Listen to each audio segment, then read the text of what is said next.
Hello, and thank you so much for joining us for our SmackDown only review. Rampage is on Saturday this week, so we're coming to you with our SmackDown review only. Get in your super chats, get in your humper chats. Join us at FightfulSelect.com for all the scoops you could ever possibly want in the whole wide world. Go to twitch.tv/FightfulGaming to support us that way if you would like. And heck, the best free way to support us is to leave a thumbs up on this video if you would be so kind. Guys, we have a lot to talk about. When I think of WrestleMania this year, I think when I'm salivating for a Seth Rollins and Omos rematch. That's what I think about when I think about this year's WrestleMania. So give me that at Backlash, but we've got so much to get into as far as recaps. If you guys are big on recaps, big recap show. But before we do any of that, I'm going to check in with double Alex's. We're going to check in with the professional curmudgeon first. Alex, not a lot of meat on the bone. How we doing? How we doing today? So not to worry. The regular Sour Grap show will be tomorrow night. It will be a watch along of Rampage. I will do alternate commentary for it. If Kate deigns to join us, then she can also do alternate commentary as well. But I'm just here to talk about the match that we've all been anticipating for so long. I mean, it was a foregone conclusion. Like, everyone knew this match was coming. It was only a matter of when. I'm talking, of course, of the grand feud they've been building to for months. Seth Rollins versus Omos. I'm only here to talk about that and nothing else. Well, you might as well, because there's not a lot else to talk about tonight. We got a recap from WrestleMania in this, but not a huge surprise, as we do have the draft coming up next week. Sean Ross Sapp will be back next week to discuss the draft and all of its wonderful implications, I'm sure, but didn't think we were going to get a lot of advancement tonight. I kind of felt that way at AEW too, like with ROH. It feels like maybe we're not going to get any clarity closer to when we see the brand split there. So a lot of brand split and coming together, weaving in and out, that I think is affecting our pro wrestling scene today. But Cardoza, how are you doing? What's going on with you? I'm in shock. What a great episode of SmackDown this tonight on Friday night. Yeah, there was a million other things we could have done, but I am glad we sat through that 2-hour episode. We are in full sour mode. This episode did feel like it made me miss driving manual, because it felt like it was in second gear the whole time, guys. But yeah, we are, by our legal contract, going to get into it because we simply must. But Michael Dammit saying, I didn't watch a single second of SmackDown, lied to me. We could do a little as we call it, Santos Blind in there. We could have some fun. Jake Salazar saying free Seth Rollins. We're gonna get into all that and more, but doesn't feel like Vince is not in creative. I'll say that much, booking Omos with Seth Rollins. But well, before we find out about that, we do kick off the show with the LWO, which I'm very excited to see them working face. I am glad Santos Escobar has had a push. They face Balor and Priest tonight. This was a match that I just felt kind of like is one that should have been more of a banger than maybe it was. Nothing wrong with what happened in the ring, but we do have the team of Balor and Priest winning here. Santos goes to get the pin on Finn Balor, but he's not the legal man, wouldn't you know? So Priest comes in and hits the South of Heaven on Escobar for the win. This was perfectly fine. I didn't feel like there was anything particularly outstanding about it, but this is how you build out a feud, kind of. Nothing like too enticing, but this kind of just moved things along. This was one of the few stories that did progress, because we do have the impending draft next week. But Curmudgeon, we'll start with you. What did you think of this match? Number one, Wade Barrett is trolling me personally with his insistence that Dominic Mysterio is a legend. And number two, Yeah, because it's WWE, and so he's only been on the main roster for a number of months, so therefore he's a rookie. But like Santos Escobar, El Hijo del Fantasma, former King Cuerno, is a decades like he's been doing this for a long time. The idea that he would be so oblivious to who the legal man is, and the idea that the referee is like shouting in his face, "You're pinning the wrong guy," and he just is powerless to figure out what's going on. Maybe there was a language barrier there. Obviously, he doesn't speak good English. That's also a lie. And he just waits until Damian Priest gets back in the ring and choke slams him to lose. Like, you can say it's good that they're the LWO and they're working with Rey Mysterio, which is like, it's an honor to work with Rey Mysterio. But if they present you as his clueless stooges, then I don't know exactly how great that would be. But whatever, it's the way they're going to do it. They always do it that way. Oh, the babyface is the hero. He just recruited a bunch of guys to be with him. Obviously, those guys suck at everything they do and are there to only get pinned and look like idiots. I hate it. I've always hated it, and it's just the way it's always going to be. Faces either have no friends, which makes no sense because they're nice, or they have friends that are largely dumb. However, this does concern me a little bit in the idea that, like, it feels as though if they're losing going into this, they're probably going to get the big win in Puerto Rico. Well, Bad Bunny's going to get to the third match of the Dominic and Rey thing, right? Because we're going for the blow off there. I'm assuming, I would think so. It kind of feels like Cody beating Seth Rollins multiple times, time over time. What is the impetus for that final match? But that is what I will let play out. We'll see how that goes. But Cardozo, what did you think of the match tonight? And you have actual connections to Puerto Rico. So what do you think? And we'll talk about Zelina Vega shortly here, but this match happening in Puerto Rico, how do you think we get to a third match between Dom and Rey? And what do you think happens at Backlash? Do you think Bad Bunny's the one picking up the win here, or how's this going down?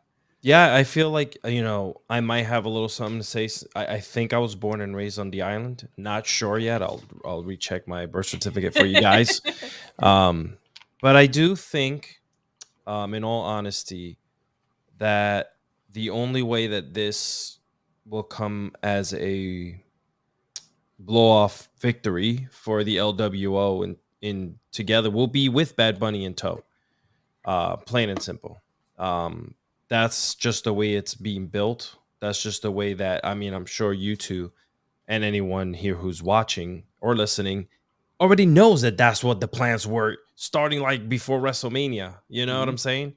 So that's where it's going. It's going to be Bad Bunny, possibly, wing it all for the LWO. That would make the stadium go crazy.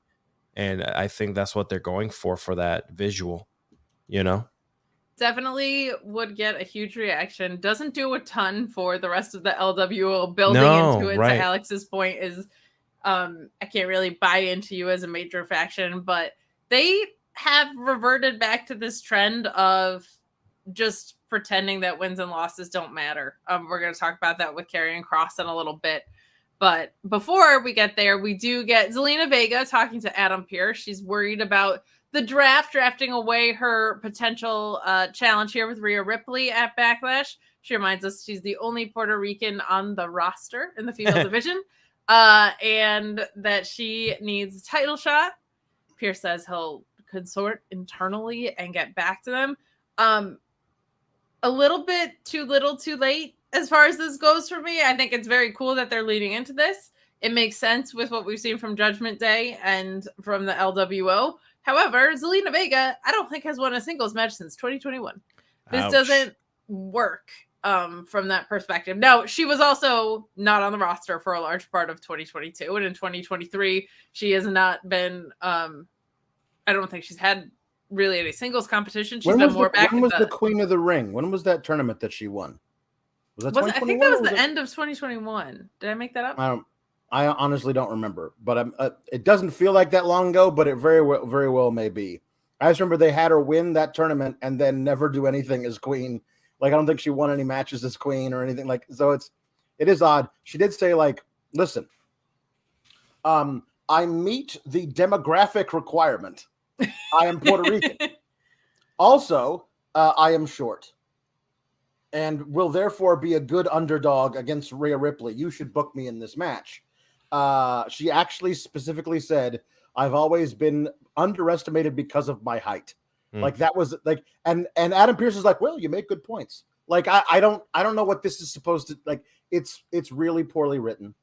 Like, I mean, just say how much it would mean to you to be able to get this opportunity of, if anywhere, here in your, in where you were born and raised in Puerto Rico. Like, that's easy enough. I don't know why you got to bring in the whole, like, no one else is Puerto Rican, so it's gotta be me. And also, I'm very short. Yeah, I mean, both of those things are true, but that is a fair point. They did kind of say, like, by process of elimination more than, hey, getting a win in my home country would mean a lot to me. Any thoughts on this, Mr. Cardoza? No, it just doesn't feel like it's, it's a bigger build than what it should be. I think that it should have had more of the, I'm going home, I'm gonna do this, being a female talent. Like, they should have really worked it up. Instead, I mean, I already knew, I was like, hey, Kate, want to hear something? Via text not too long ago.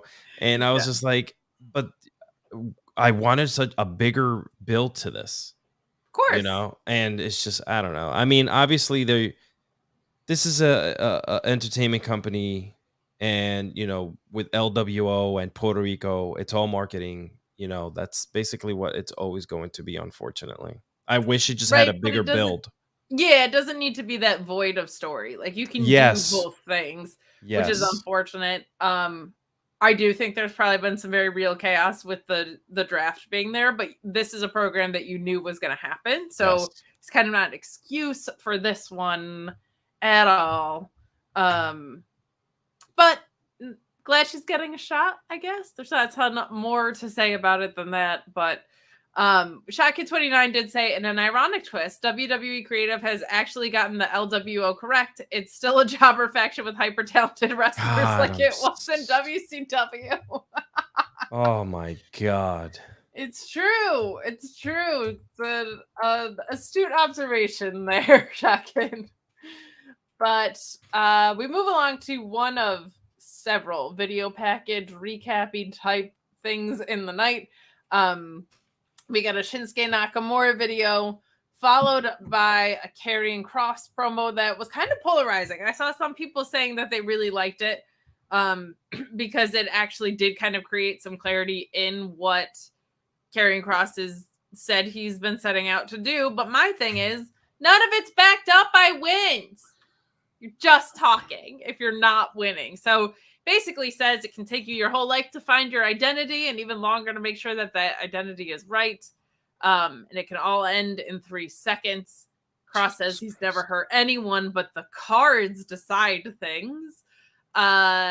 We don't know who we are until someone takes things away from you. With Drew, it was temperament. With Riddick Moss, it was joy. And with Ray, it's patience. Now with Nakamura, he's going to take away his honor. TikTok. He did not win any of those, really. And he beat Riddick Moss, but like that wasn't really even a feud. He beat Madcap Moss. He didn't even beat Riddick Moss. But he also is lying. Like, this is what I hate about the creative, when they put lies in the mouths of the wrestlers. Like the Madcap thing where he would tell bad jokes, which is I took away his joy, and they show clips of him being the guy who would tell bad jokes. That gimmick was dead and buried for months before he even came into contact with Karrion Kross. So you didn't take that away from him. Thank God the creative team took that away from him, because it was a shitty gimmick. Also, you had one match with Karrion Kross like maybe 2. One was a mixed tag. Like he didn't do anything with Riddick Moss. And Rey Mysterio, I took away his patience. Oh, so the reason that he finally snapped and punched his kid was because a month and a half before that you had a match with him that he beat you in. And also I made Drew McIntyre have temper tantrums. Like it's not work. I thought when he said identity, sometimes it takes a lifetime to find it. Oh, is that you trying to figure out what your gimmick is? Because I thought you were talking about yourself, but you were talking about all the people that you've feuded with. Yeah, no, none of this is good. I do appreciate that they tried to create clarity around what has felt like a very disjointed picture. Like I like that he leaned into the idea of robbing people of the traits that make them who they are. It's just you can't say that when it's not. I appreciate that they're trying, but none of it's backed up, so it doesn't work. But like this whole thing has been so disjointed and weird. I appreciate that they've been making strides and trying to make it make sense, but now you can't retcon what you built out before that. So that's kind of my issue. I've never liked it from a matter of taste. I feel like they at least have Scarlett and Karrion Kross operating in the same world a little bit now, but like to your point, they're retconning the past 6 months of his creative. It just that part doesn't work for me. Cardozo, what do you think of this? Man, I don't know what's happening anymore in WWE. I don't know what's happening with Karrion Kross. I don't know. Like I had so many high hopes for when he came, and we spoke about this before, and things just started getting wonky. I wish things would just start making sense again. I said this before the show started to everyone. This is possibly the worst show of the year for SmackDown. I don't know if maybe because they're planning something super big next week so that it makes us feel something, but I don't know, man. I don't know like what they're thinking. I don't know. I do want to call this up if this is correct. This is both egregious. Oh, yes. And weird/good. Her last win was against Rhea Ripley. The bad news is it was December 13th of 2021. Like I don't know exactly how you turn that into a positive considering how long ago it was, but she could have brought that up to Adam Pearce. Yeah. That would have made sense. I actually have a pretty good history of beating Rhea Ripley. Let me do this now. I don't know. Yeah, I don't know. TikTok, bro. TikTok. How do you turn him around real quick? I know I don't want to get off. How do you turn that whole gimmick? How do you turn him around? Like I don't understand it. Like the things that I heard when Freddie was talking about him and how he was, he said this live on the podcast, so I'm not like letting any information out, but he was going to have Karrion be his main guy on his wrestling organization. So like, how do you go from being that and who he was in NXT to what's happening right now? I don't think who he was in NXT worked for me as a fan. Oh, really? Okay. No, I none of the weird magician stuff worked for me. I saw him in a few matches on the indies and he was just like an ass-kicking machine. Mm-hmm. And Scarlett also was wrestling and it just didn't feel... Him being a spectacle guy doesn't fit from what I saw of the stuff that I've liked from him the best. Got it. Like the leather jacket badass guy, like that's who I saw in the indies, and his wrestling, he just looked more comfortable in the world that he was in. He almost had more of like Drew's physicality, like the way that he would move in the ring. And he had his bald head, and he was just a badass who went in there and destroyed people. Like he was Killer Kross. He wasn't Karrion Kross. Like that worked. But I feel like sometimes they almost overdo with like, okay, well, he has to have an amazing Titantron. Like if you're a star, you have to have an amazing Titantron, and you have to have amazing lights and amazing music, and it's like, nah, sometimes just like that that badass dude is the one that works. I feel that WWE does that a lot. They want the glitz, the lights, the video game look, all that good stuff. And that works for like a Cody. Like that works for some guys, but see, this is exactly what it is. When it's only built on that, then you have a guy like Adam Cole come in and cut the promo he did. Sure. And when you cut the legs out from under someone like that, it just exposes all the work that you didn't do and the really important stuff. So that's how I feel about it. He's not someone that's worked in WWE for me really at all. But the people who have liked him did like the NXT presentation better. The main roster stuff, I feel like he's never found his footing, and to be honest, that's where I started seeing him. Sure, I've learned more. I've learned more about his indie stuff from you and everyone here about teaching me and letting me know what he was doing in the indies, which I caught the glimpses off when I started following him and his wife. So for me, it's like, oh, the NXT. I was like, oh, okay, this is pretty cool and rad, right? Because it kind of fed me. I was like, I like this because this is, badass. He looks kind of badass, but yeah. A couple people saying that Cole promo just ended the credibility. He had zero credibility for me before that promo. Wow. That just ended it for everybody else. Like I was like, I can see the cracks, and nobody else could see the cracks in his armor except for me at that point. And then everyone was like, "Oh yeah, no, that really ruined him." Even if you weren't in on him as the guy, he at least at that point was being booked as an unstoppable monster. He was being pushed as an unstoppable monster. I just then what happens when you take away that and you're not bought in on him? Right. He literally has nothing, right? Like the idea of I'm just fresh out of my community theater production of Grease, playing Kaneki. Presentation with the leather jacket and the hair. Oh, and also here's my spooky wife who likes tarot. Like, I mean, that's it. That's like those two things have never felt right together.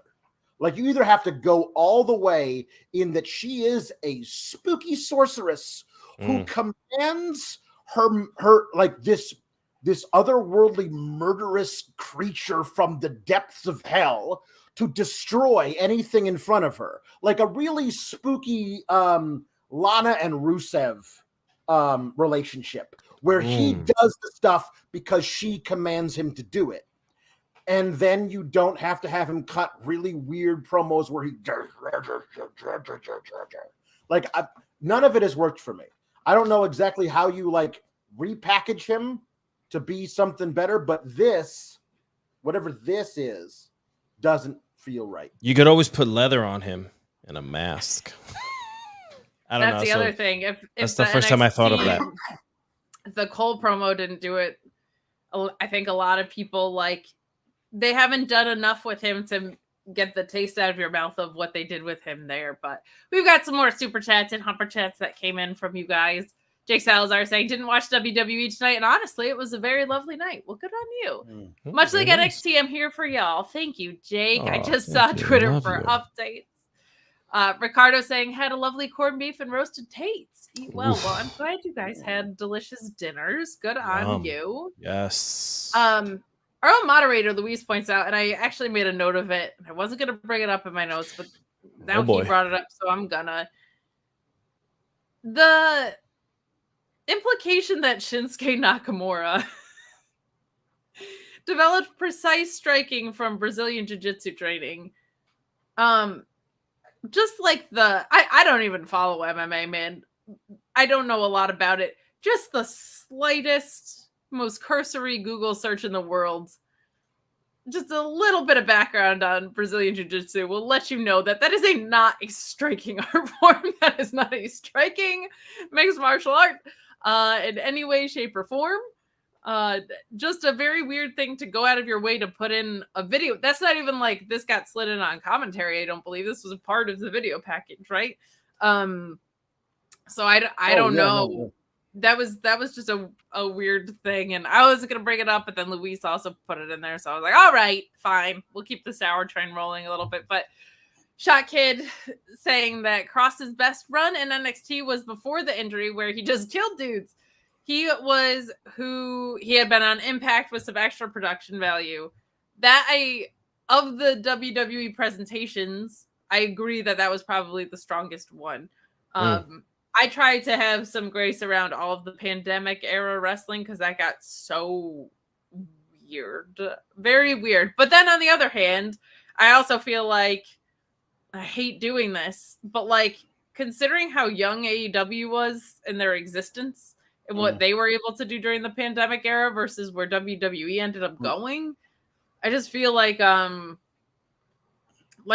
had been around for like 6 months before they had to take on this entirely different beast, and they made things work. I feel like in WWE, they were like, we're going to throw rematches at you a lot and a lot of monitors.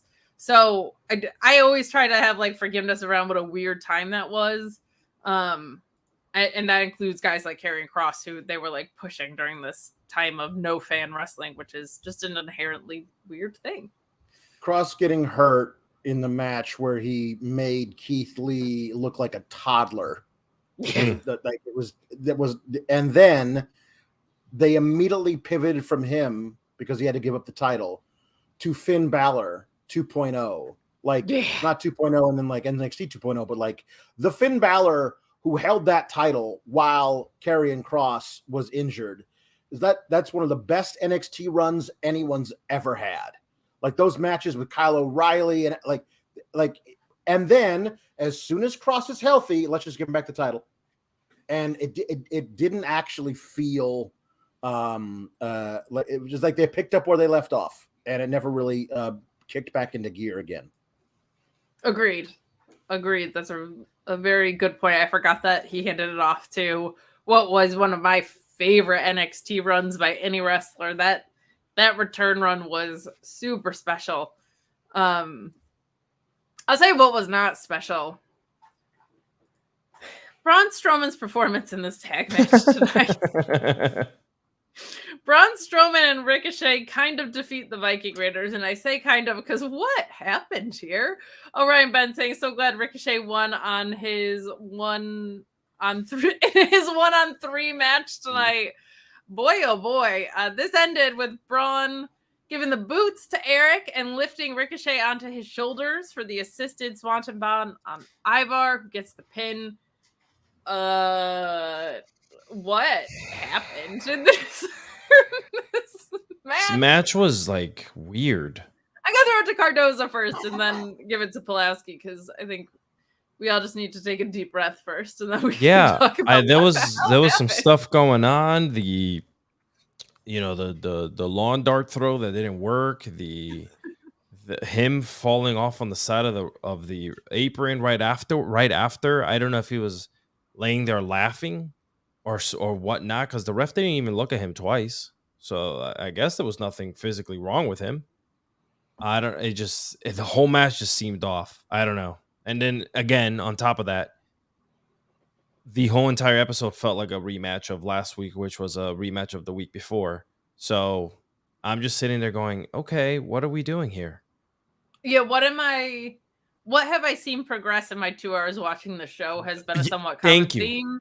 Yeah. I do feel like I went in with the expectation that this was not going to be the best episode. One, because the draft is coming, and there's just no way they're going to do a lot when that happens. And two, I saw the rundown on FightfulSelect.com and had my expectations very well managed for this one. Pulaski, what the hell happened in this? My favorite part of the Braun fiasco is him doing the tag, and he's supposed to throw Ricochet from the apron into the ring to hit Ivar. Yeah. But he shorts it by about 2 or 3 feet. And Ivar just goes, and then he walks over to Ivar and like throws a punch at him. Yeah. And then he stumbles back over to the ring ropes, steps through, and then falls down on the apron like he's selling an injury. Thank God he had Snoop Dogg's example to go off of. Like something goes wrong, you go and you punch the guy. Yeah. All of that was very, very funny. I don't care. Since they've added Valhalla to the Viking Raiders Remember when they were the new vicious Viking Raiders for a while? Thank God they got rid of that. I will say, but they don't call them that anymore. Now they're the newer, viciouser Viking Raiders. The newest, most viciousness. I don't know, man. I listen. No one will ever convince me that this tag team wasn't just booked as a rib on Braun for saying he doesn't like flippy guys. Well, we're going to put you with the flippiest guy there is, and the crowd likes it. The crowd likes it when Ricochet stands on the big doofus's shoulders and does a flip off of it. So let's just keep it going. But the idea of like, oh, well, maybe Ricochet and Braun will get a tag title match versus whoever wins next week.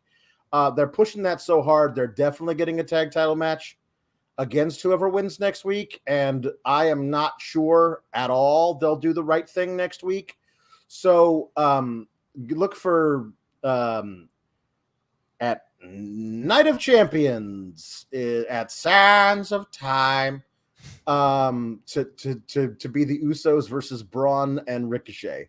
I am woof indeed. Yeah, I am nervous, and of course part of that comes from the fact that Night of Champions is in Saudi Arabia, so your tag team champions won't be there defending the titles. Straight 8 Cash saying just let them be War Machine and put out bangers with Imperium or Brawling Brutes. Wouldn't that be nice? I would love to see. You can't say that. War on a PG show.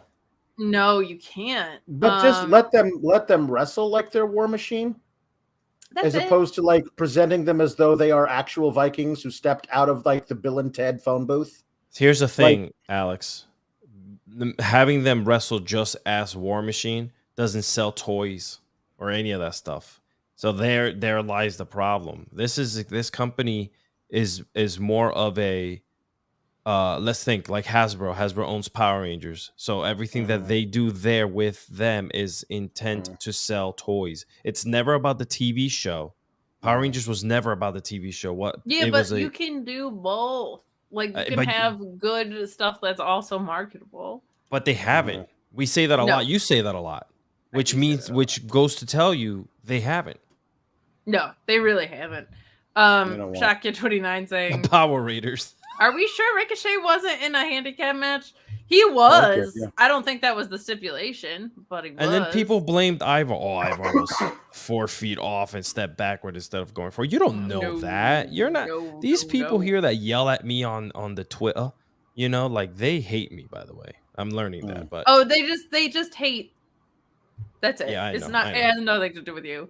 Yeah, but it's just funny. Like the toss. That's what I was talking about. The lawn dart sort of throw. It was short. Like there was a couple things that were, and I understand it's a live show. Bad things always happen. Botches happen. This one was so funny. Yeah, and I respect everyone in the ring. This is why when Braun went out, I thought he was laughing because he knew he was like, "Damn, I short that," and it was pretty funny when it happened. Well, I will say this for Braun. I don't like this tag team because I feel like Ricochet is, his potential and his ceiling are so much higher than anything he's going to be capable of in this tag team. However, this is the most effective use of Braun Strowman that I've seen since his title. Bringing him back. It hides a lot of his weaknesses and it highlights his strengths. Like, because at any time he or Ricochet could be a hot tag, which that actually works about it. Like, you could have the super explosive, high energy acrobatic dude come in after Braun's been in there for a while. Or you can have that guy in there for most of the match, get gassed, and then have this big guy who's not going to be super impressive, but is going to do some damage, come in as a hot tag there, and that works. So I do think it's actually a good use of Braun. I just feel like Ricochet could be... I feel like Ricochet is world champion material, so I feel like that's the way it goes. Yeah, and I would dare to say to everyone who's watching now, and if you want to bookmark this, keep a lookout for that turn where Braun is fed up with what's happening and, we're definitely going to get them splitting. Kills poor Ricochet from behind. Lots him out of the air. Yeah. Just get ready for that. Like he's going to clothesline him from the back. Something. Mirror Alex catching Prince Jr. strays. Hey, buddy, those are fightful strays. There's people that want to argue with us for literally no reason all the time. I get them everywhere now. I'm either a AEW stan or a WWE stan. That's I'm how gonna you know start you're watching. doing it right. I'm gonna start watching Impact, so I could be an Impact stan. There you go. Next thing you know, you'll be an MLW, NWA, Indie. I would love that. More. Give me MLW all day. And Simmons saying, all I got from this was, damn, Ricochet is over with the crowd. Would be nice if they properly pushed him. It's right there for them. It always has been. You know, he's one of those guys in a very different way, but to me, like Cesaro was, where I was like, hey, what the hell are you waiting for with this guy? Like, what do you view as missing from this guy? Because I don't see it. If you think it's like a mouthpiece thing, give him a manager. That guy doesn't need a mouthpiece. Look at him. Same deal. Like I feel the same way where I'm like, he might just be like Dolph Ziggler, where they just never get it. Correct. They just never get it. Yeah. Our own moderator Louise saying, on the bright side, at least Braun was hit a good shotgun drop kick. So there's that, right? I got nothing else. This was shambolic. Yeah, it was. Sometimes bad matches happen, but like they do. I try never to define anyone by like a botch. They seem to have done that with AJ Francis and but like some botches are just categorically funny. One where you launch somebody at another person and they fall short, and that guy is huge and just looks down at his feet. All I heard was categorically hilarious. That's all I heard after he threw him. That's it. That's all there was. That's all there was. Hey, you know what was funny? Remember, Alex, last week when you had said, hey, how come baby faces can cheat and win and that's okay? You were like, I hate this ending. I hope they never do it again. Guess what? We got it again. But now the women get to have stupid endings. So it's called equality. Equal opportunity.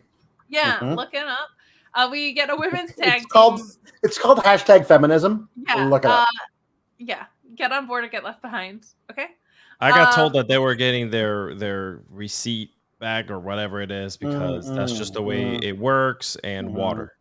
So that's what I remember. That's what's up. I also, just in case you guys didn't know, it would seem as though Raquel Rodriguez has back muscles. Oh. I don't know if you guys heard this. Breaking news. But she has back muscles and she smiles. Sometimes at the same time, I'm told. This is... I don't know if Sean is going to have an update for you. Keep an eye on FightfulSelect.com. But I'm told Raquel Rodriguez has back muscles. Holy crap, do something with her. This promo beforehand I did not like. Liv says that she promises to show Sonya and Green all kinds of messy, and Raquel calms her down and tells her to save it for the ring. Jesus that is Christ. The most boring. Raquel called her Lokita. Lokita, yeah.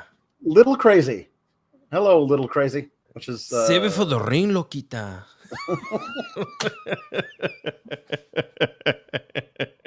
Sorry. No, that was very authentic. That was beautiful.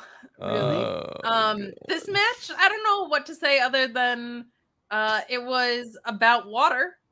I love that Kate has started every sentence for every match today. Like, I don't know what to say about this match. I don't want to like crap out an entire episode. You're not actually. On Tuesdays, but at the same time, this was just categorically not good. This match was about water, and it ends with Liv giving a water dousing to Chelsea Green, rolling her up with an assist from Raquel to get 3. I don't like roll-ups. I don't understand why faces can cheat. I will say, Chelsea Green and her fit, unbelievable. Loving this Chelsea character, loving the ring gear that comes with it.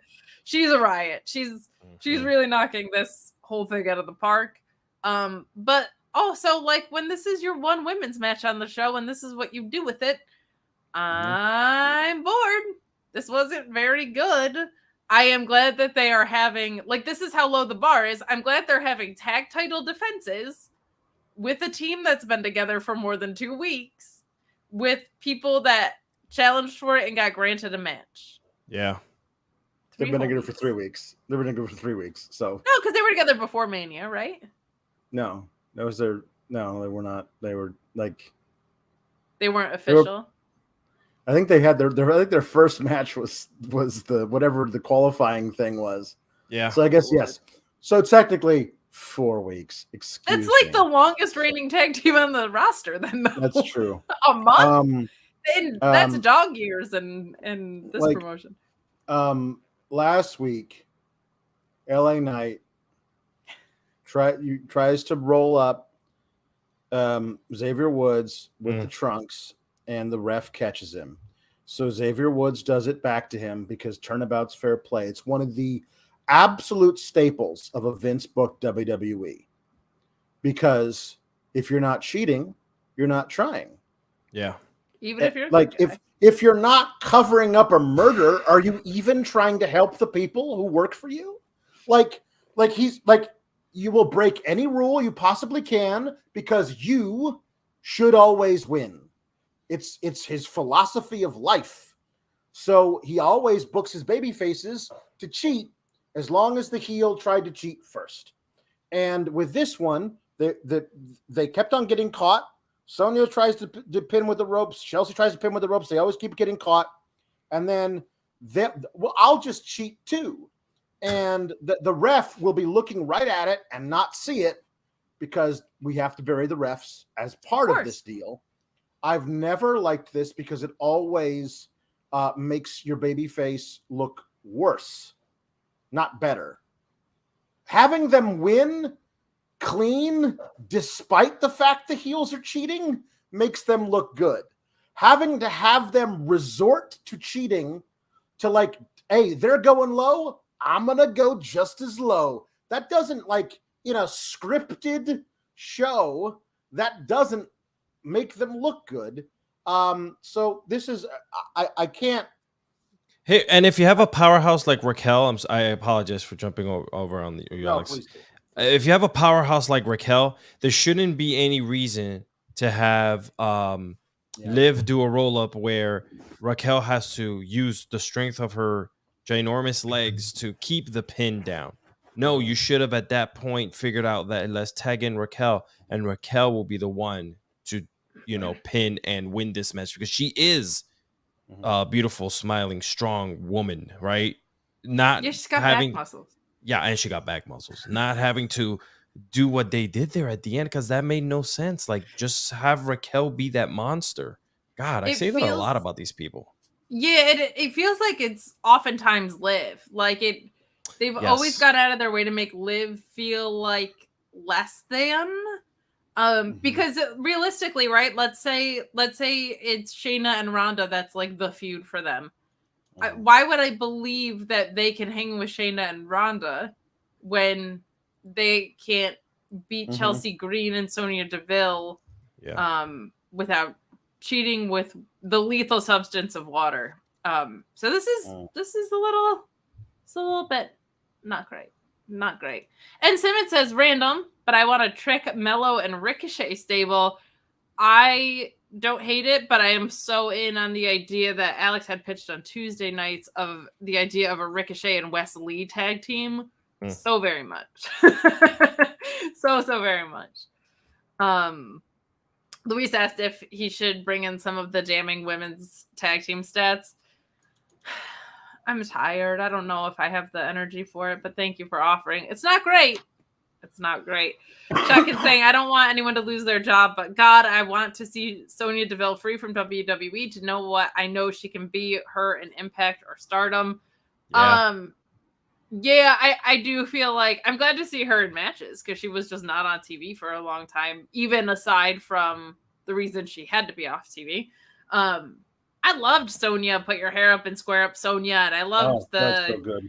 The vicious heel against Mandy during the pandemic. She was doing some really cool work, so I do hope that she ends up in something more substantive, a little bit more valuable. But this has been a fun, they had to pivot with what happened with Carmella, so this was a good patchwork solution, I feel like. But I would like to see Sonya used to better potential, as I would for a lot of this women's division right now, man. So we move along to what's probably the best thing on the show, which is this IC title match between Gunther and Xavier Woods. In ring, this was a whole bunch of fun. An O'Connor roll from Woods, but Gunther counters into the sleeper, and he cranks the hell out of Woods to put him to sleep. This I felt like was a really effective match for what it was going to be. I feel like Xavier Woods looked good. I feel like Gunther looked good, but he won convincingly. I kind of like in a title match that Imperium isn't involved on the side here. Like Gunther should feel strong and confident going into these matches. This was like the most progressing segment on the show, and even that is kind of heavy-handed and giving it credit, but at least from an in-ring perspective, this was a whole heck of a lot of fun. It was booked appropriately. Both guys looked good. Xavier Woods got a shot at a solo title. So that stuff is all good about it. Cardozo, what did you think of this match? I enjoyed it. I thought that the way Xavier's been used as of late gives him purpose. He's been put in these cool matches, and then like at the end of the matches, he's like always questioning his next move. What is he gonna do in WWE? Like, what is happening? Which, obviously, maybe it comes in full circle with Big E comes back. Maybe even not for wrestling, but like perhaps to push the New Day team up to like something bigger. But I didn't mind it. I don't mind him losing because he doesn't really need the IC title. But it's cool because he's such a workhorse, and and he's Gunther's, without both of his tag team partners right now. Yeah, realistically, yeah, that's rough. Yeah, and he's on his own. And Gunther is Gunther, and we all know. I think the man's not gonna lose it at least until SummerSlam. So, Yeah. or the Clash of the Champion Castle in Iraq or whatever it is that they're doing. We will see what's in store. I feel like that Sheamus story is still hanging right out there. Right. So that would be my pick if I could pick. But Alex Pulowski, what were your thoughts on this? Xavier Woods shouldn't have won because he had Correct. to cheat to beat LA Knight last week, and then just talked his way into this match with Gunther that he does not deserve because he had to cheat to beat LA Knight, who hasn't won a match since February. Wow. Like, I mean, literally, you have to find a way to build these guys with wins to get them into a point where they deserve a title match. The match is great. Of course, Xavier Woods is going to be very good in this match with Gunther. I only have one quibble, and to me it's not insignificant, but it's not huge. I don't think Walter has a good sleeper hold. Oh, like it doesn't. He never cinches it in really. Like at one point he lost it. Yeah, like he fell down. He was going to take it to the ground, but he lost it entirely. Yeah. And then got Woods back up underneath it, and Woods had to be passed out a second later. Yeah, I understand. The finish was wonky because of that. He never really gets it in. I don't know if he's concerned he's actually going to choke somebody out or what. I would be. His power bombs are great. His big splash is great, even though he's not as big as he used to be, so the splash isn't as big. That Emerald Flosion he's been using on people, that looks great. He's not actually really getting up under there. It doesn't ever look like a coquina clutch or anything that makes you feel like, oh, that guy's out. Like he never actually really cinches it in.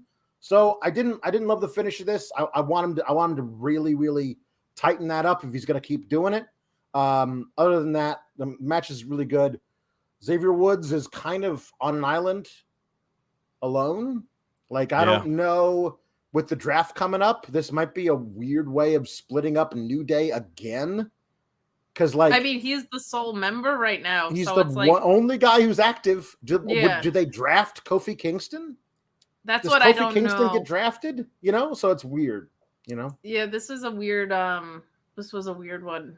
I feel bad because it's also like Kofi is injured, but will come back. We have no idea what the status of Big E is. So, it almost doesn't fully feel like it matters because I don't know if you draft injured people. And let's be honest, they're never too hard on the brand split anyway. Like people can kind of just come back. But guys, we're coming down the home stretch. Please get into your super chats and your humper chats at humperchats.com if you want your question or statement read on air as we swing into our final segments of the night. Also, we'll remind you to subscribe to Fightful Select, and more importantly, I know we weren't like too excited for tonight. There wasn't a lot that got us like really, really pumped. There weren't a lot of humpers on this one. All right. There weren't a lot of phenomenal like segments or programmings. And you know what? Sometimes you need a little help getting excited. Oh, And there's nobody better to help you than our friends at Blue Chew. Hello. Is your penis limp? Would you like it to be erect?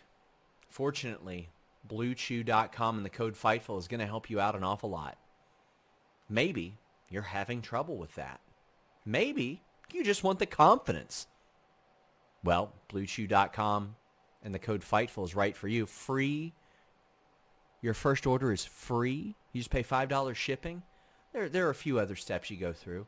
You consult with the online physician. If approved, it ships straight to your door in a discreet package. But your first shipment is free with the code FIGHTFUL. It's got the same active ingredients as Viagra and Cialis, so you know they work. But they work on your schedule or whenever you're not ready and you want to be ready, whenever the mood arises. It's in a chewable form, very easy, very simple. Help yourself out. Give yourself that confidence with BlueChew.com and the code FIGHTFUL. your segues are always on point. And she's muted. Am I better? Am I better? Yeah, you're back. I'm glad my segues are on point because I definitely labeled the title of the show an NXT review. So nailed it. Instead of SmackDown. Saw it. I did see that now. I screw up the formatting sometimes. So I have like a template one that I copy and paste off of, and I updated the date, but not the show title. So that's okay, because that goes to show you how bad today's show was for everyone all over across the United States. But it'll still get a almost 3.0 rating because everyone's watching Fox. This is a free television channel that you can get on anything, even a frying pan with a screen. At some point they showed the video package for WrestleMania, and I was like, how, do we need to be reminded of this? So that's actually what we go into right now. Is we get this like very and weird. I was like, oh, man, I'm so out of it. Just like I'm watching this thing, and I'm kind of just like almost like half asleep because I was so bored by that. And then they threw a card for Backlash on the screen with matches that I anticipated being there, and one that made so little sense. If aliens landed in my backyard, it would have made more sense. It would have been less surprising than, oh, by the way, Seth Rollins versus Omos is a thing at Backlash. Like Seth is on Twitter, retweets it with Ace Ventura gif of alrighty then. Yeah. Like I question whether or not this was supposed to be announced on Monday after they did some kind of segment. This came so far out of left field. I don't even know what you're doing here. Like there's it's zero not even just build that to it this. came out of left field. It's that it came out of left field for a pay-per-view called Backlash. Like the whole idea of this pay-per-view is specifically geared toward revenge on things that just happened after WrestleMania weekend. These two were nowhere near each other. This makes absolutely no sense. But we do get a WrestleMania video recap because God forbid the women have two matches. And instead, we have to play a video package from 3 weeks ago.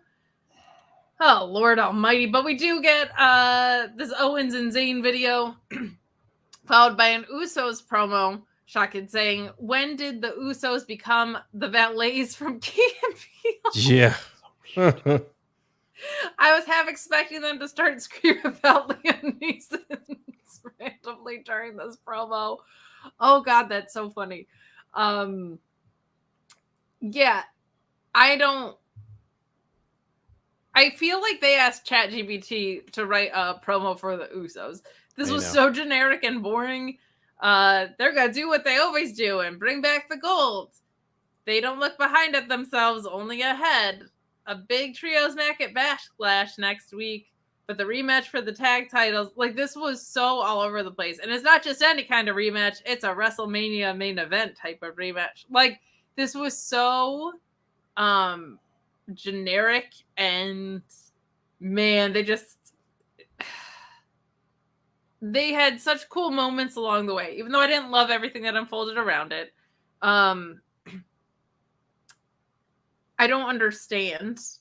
Like, it feels like you had this whole tag title picture ended up being a device to put over Cody and Roman, and then you had Roman go over anyway. And now this whole tag title picture is to put over Matt Riddle?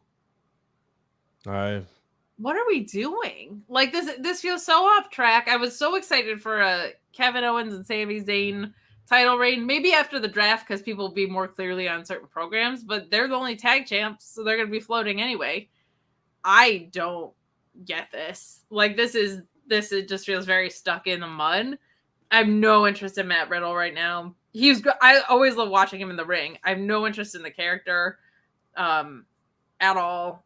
It just feels like these are the most important tag champions you've had in a while, and it feels like they're being used as lackeys for two other faces on the roster that don't need them, quite frankly. Cody didn't need them. Matt Riddle don't need them. I get the revenge on Solo. I'm glad they at least called back to that. That makes sense.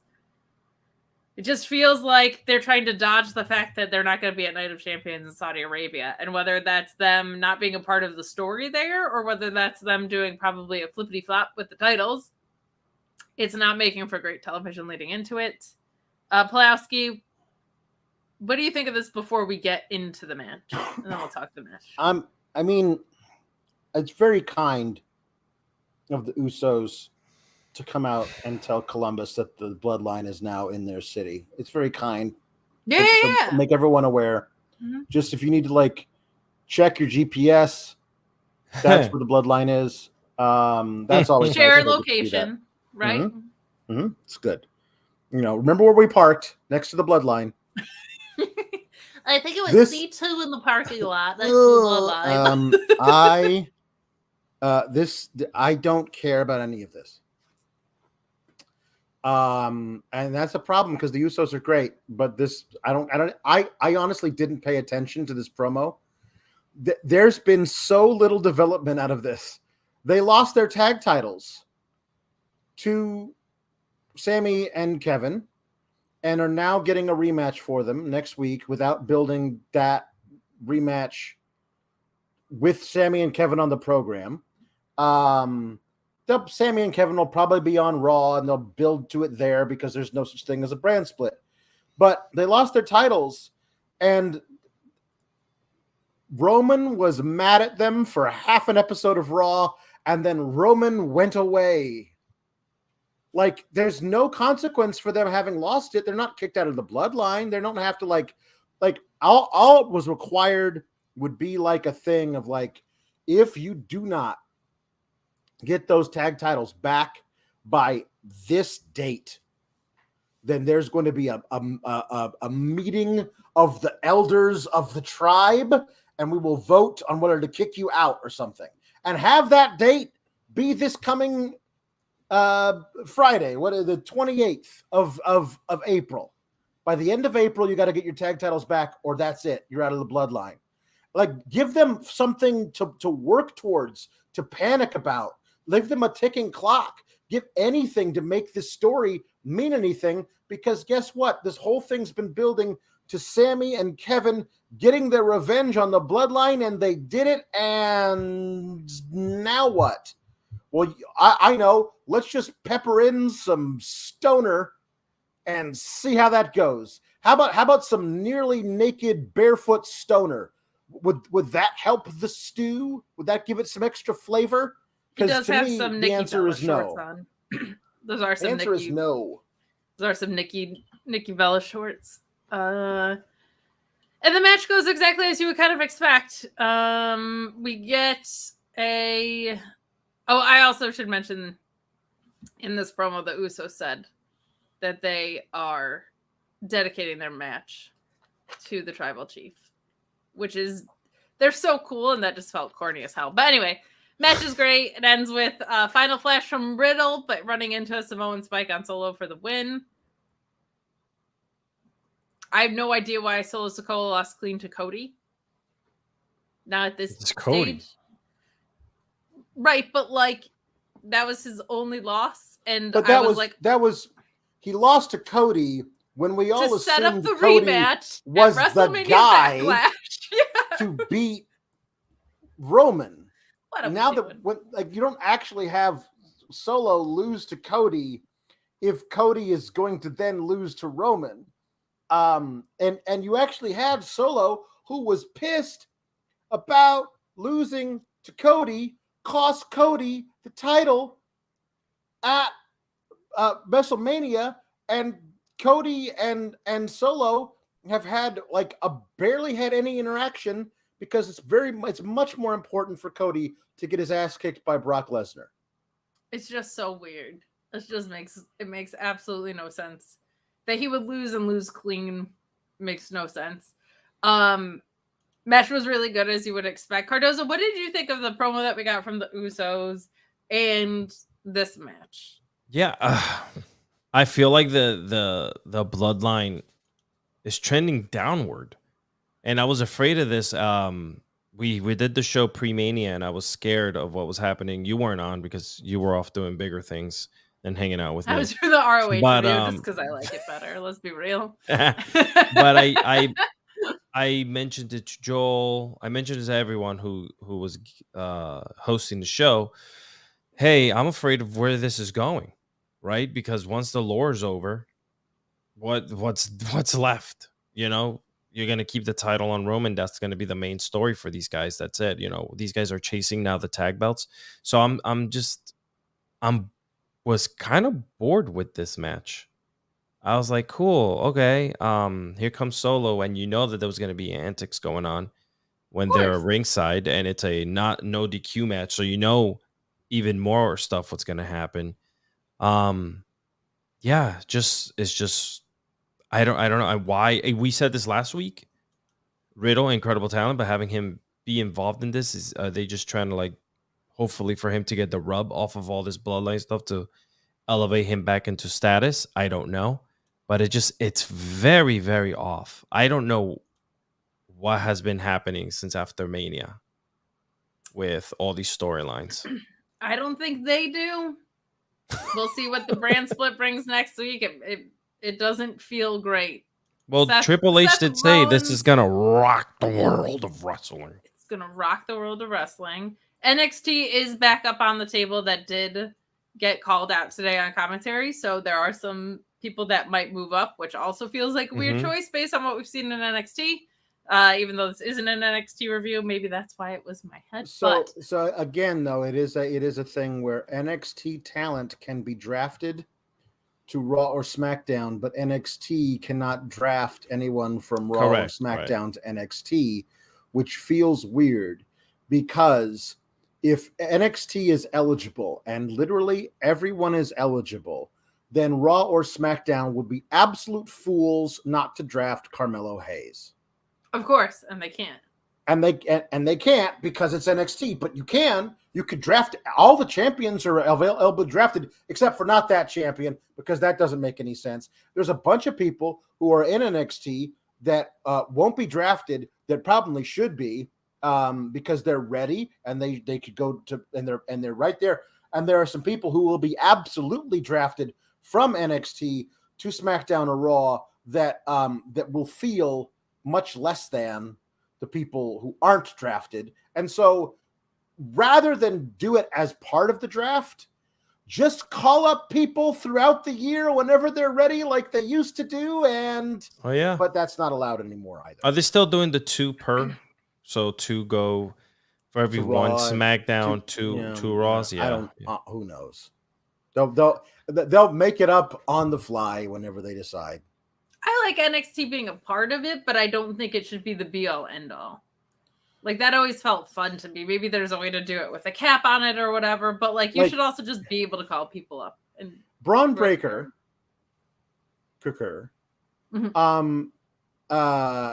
has this ridiculous match with Andre Chase on Tuesday.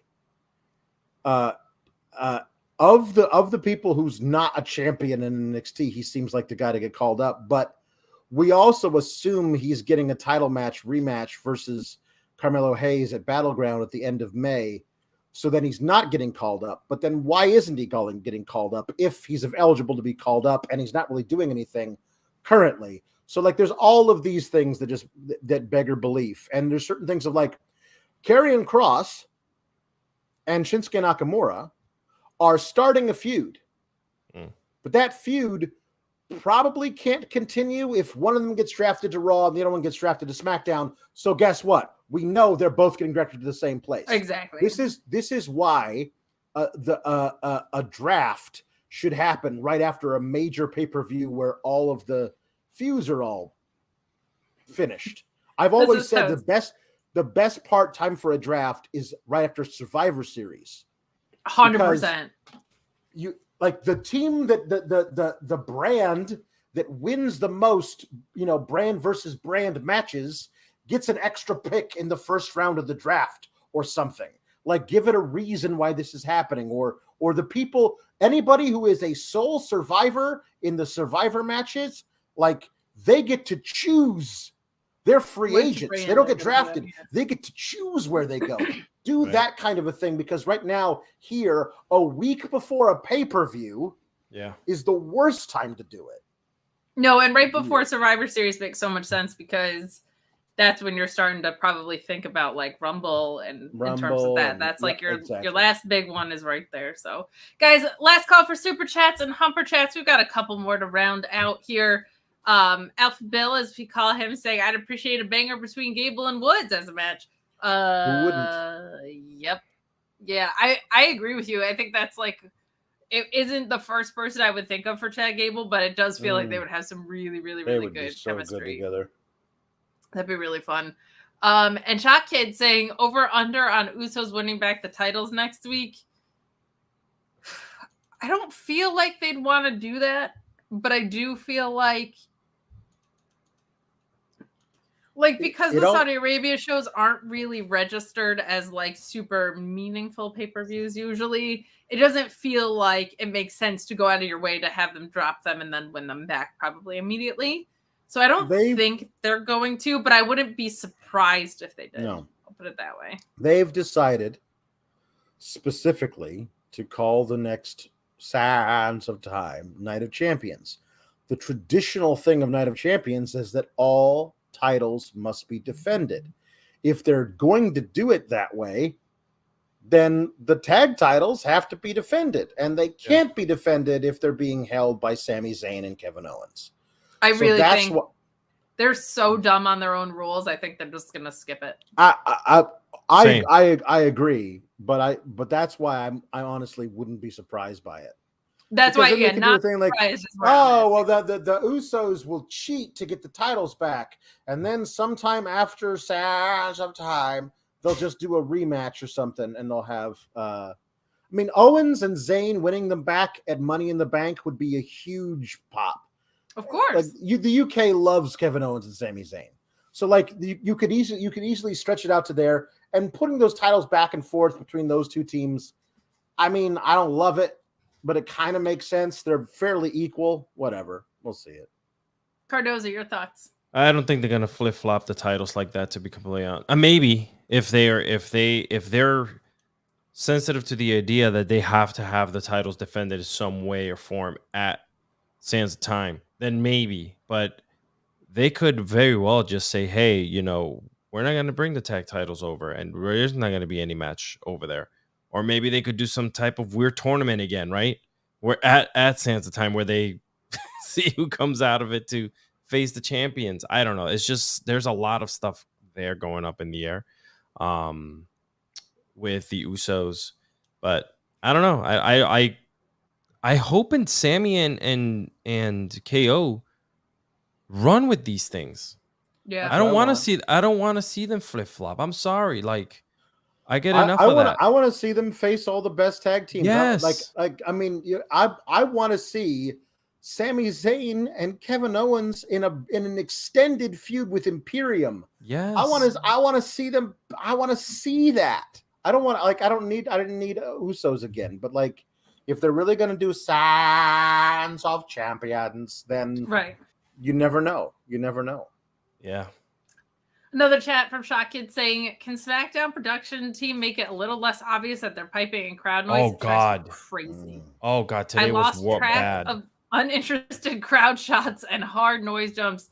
Man, that women's tag match got no reaction. I felt so bad for those ladies. Lot of dead crowd tonight. A lot of dead crowd moments. Freddie mentioned that they've been doing this for a while, even when he was there Friday, when it was back on Thursday nights, and then flipped to Tuesdays, and then back to Fridays, and then back to Wednesdays, and then back to Thursdays. He said that once they got it during the pandemic era, though, knowing how like unhinged Vince was, there was no way they were going to give it up fully. Yeah, he did mention. Also, one last note: he was there the Monday after WrestleMania, and he was up front, and he could hear the frustration on Seth. When Seth, Seth has also been showing a little bit of that frustration as of late on social media, but he said that you can verbally hear, and his body and his actions just say F it. Well, when you change the segment that you're currently in, I mean, Seth Rollins went out there, was doing his segment, and they changed it while it was going on. I don't know how I could be so frustrated when you have such great booking. Like, hey, you and Omos out of nowhere for a pay-per-view like Backlash, but I don't know. Yeah. So I don't know. I don't know what's gonna happen there with him, but we will see. Yeah, ma'am. We will see. Well, that wraps up our SmackDown review for tonight. I'm gonna let Pulaski plug his stuff first because he will also have you covered for AEW Rampage over on Fightful Select. If you were looking for that Rampage review, he'll have it over there. But Alex, where can the good people find you? You can find me on Fightful Select tomorrow night at 9 Central, doing alternate commentary for all of the ridiculous if you ever wanted to hear Linda do commentary for an Hijo del Fakingo match, tomorrow night is your chance. You better get Fightful Select. So there should be a lot of fun. Look, you could subscribe for your scoops. You can subscribe for your Sean Ross app Q&As. You can subscribe for me and Alex doing pay-per-view reviews behind the paywall. What you're really subscribing for, and you might not even know it yet, is an original character that pops up on Tuesday nights. Who's an old lady from, we think, Queens, doing commentary for an incredible lucha match. So subscribe to Fightful Select for that, because it's peak entertainment. And you can play the rest of your stuff. I mean, like Monday, Kate and I talk about how bad Raw is, and then on Tuesday, we talk about how inexplicably bad NXT is. And then on Wednesday, I talk with Sean about my minor quibbles about AEW, which then, of course, makes me in that chat a WWE shill. So, so you never can win. It's the way of the world. I feel good about that. Cardoza, plug your shit. You guys can find me on the IG. What that stands for Instagram for all you young whippersnappers out there, if you didn't know. Alexis Cardoza, you'll find everything there. We're doing some great stuff everywhere, and that's where I'll be posting it. I don't like talking about myself, so that's as far as I'll go. Oh, you're doing a lot of great work. Go follow Alex follow both my Alexes to find out everything they are up to. Scissor both of you guys because I have to. Oh, thank you. Thank you. You can find me at MissKatefabe on Twitter. You can find me on Mondays on Select and Tuesdays on the main channel, as Mr. Pulaski said, Wednesdays at the Mark Order podcast, talking all things All Elite. Thursdays doing the ROH and Impact review.